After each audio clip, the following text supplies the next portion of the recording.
Welcome back. Well, there have been a whole host of earnings downgrades across corporate India in the third quarter. It's not been a very inspiring quarter. Prashant has been going through the report card, doing a lot of number crunching for us to make sense of the whole now that the season is behind us. Prashant, this is going to be really valuable. Do tell us about the hits and the misses and the most important takeaways.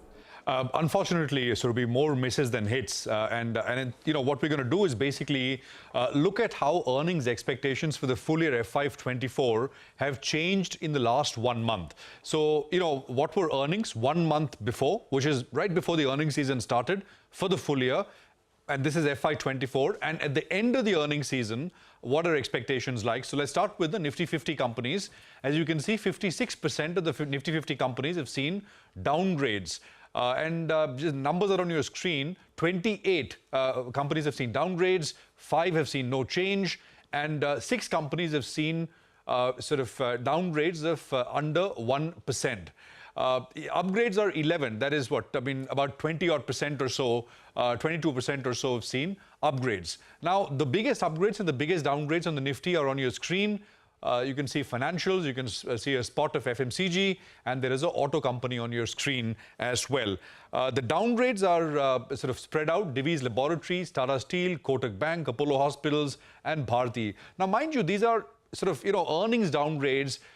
Stock markets, of course, price things in very, very fast, right? So stocks, in some of these cases, have reacted sharply on the day of the earnings or maybe the day later or since the numbers have come through. But this kind of does set companies back in terms of what the expectations for the year next after this is going to look like. I widened the scope for this from Nifty 50 to the top 200 companies. This is NSE 200. And here, almost 57% of the companies have seen downgrades. List is on your screen. 113 out of 200 companies have seen downgrades, 9 no change, very small upgrades are 19, and 1% plus upgrades are 59 companies or so. That is about 30% have seen upgrades, while almost 57% have seen downgrades. Now here, I'll start with upgrades first. The biggest upgrade, smaller list, LIC, a lot of banks, again, financials. And I think we've heard that from guests here on the channel, that this is the one space where we've seen some upgrades, not as much as people would like to see, but at least no downgrades. Torrent Power, Tata Power, Petronet, LNG, Indian Hotels are some of the other names here which have seen the biggest upgrades. Now to the downgrades list, and here it gets, the list is a little longer. And what I've done is I've bunched things up together with broadly sectors. So the new age ones, Zomato, Nykaa on your screen, big downgrades to 24 estimates.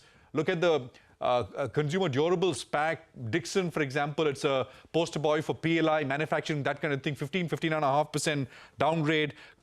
Pure consumer names, ABFRL, it's a mix of retail, consumer, everything, right? Jubilant Foodworks, Info Edge, that's one pack which has seen pretty sharp downgrades to its estimates. And of course, a wide range of pharma companies up on your screen as well. Metals and steel, and there is some overlap with the Nifty 50. Tata Steel I mentioned earlier, but look at SAIL, Linde India, which is, of course, a player in industrials. And then, other names like Indus Tower, Bandhan Bank, and Z are a few other names where we've seen meaningful kind of downgrades. Just to wrap this up, right? So in terms of these are not now estimates, but this is the overall Y-on-Y earnings. If you go even wider, not 50, but not 200, but Nifty 500, and this would be 97% of the market cap for the listed universe. Non-BFSI 500 companies, that is 422 out of 500 companies, have seen their profit after tax fall 12% on a year-on-year basis. So, earnings are, as I said, more misses as compared to hits. Now, reasons and what may happen, etc., are things we can debate about. Some believe it's transitory because inflation is high. Inflation eventually will come under control. There was the Diwali factor, which was perhaps earlier in November as compared to, the full Diwali effect falling in the third quarter like it normally does. But there are others who believe that there is also an element of entrenched slowdown, especially in some sectors, which will play out. Sanjeev Prasad of Kotak, for example, is one who believes and would tend to believe the latter as compared to the former. We had him on earlier today. Back to you guys. Thanks, Prashant. This is very, very helpful and clear takeaway. There's a lot more red than green on those screens that Prashant was just presenting for us.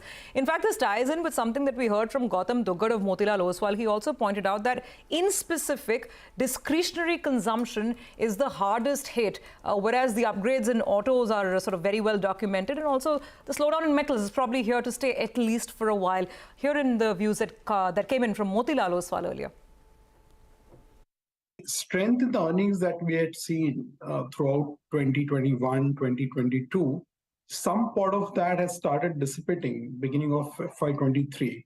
And it is not reflected in the Nifty numbers because Nifty sometimes tend to hide a lot of things. So even in this quarter, if you see Nifty's performance, you have seen a 12% earnings growth in Nifty.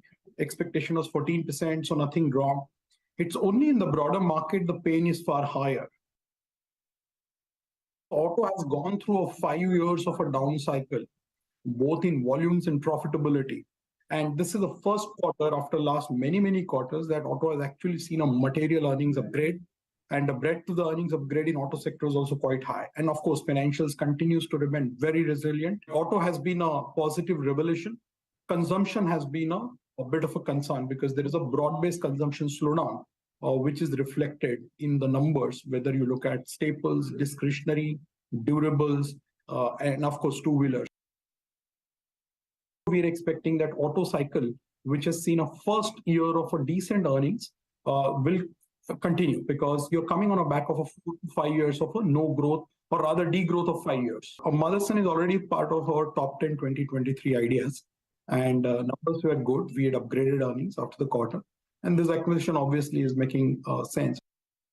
All right, that is a chat on the Q3 earnings season review. But with that, we have to get into a short break now. On the other side, like we've been, pointing out, there was a very interesting deal that took place on Friday where Minda has picked up 15.6% stake in rival Precall via block deal. So what happens next? What is the possible way forward for Precall? We have a very interesting chat coming up for you in just a bit.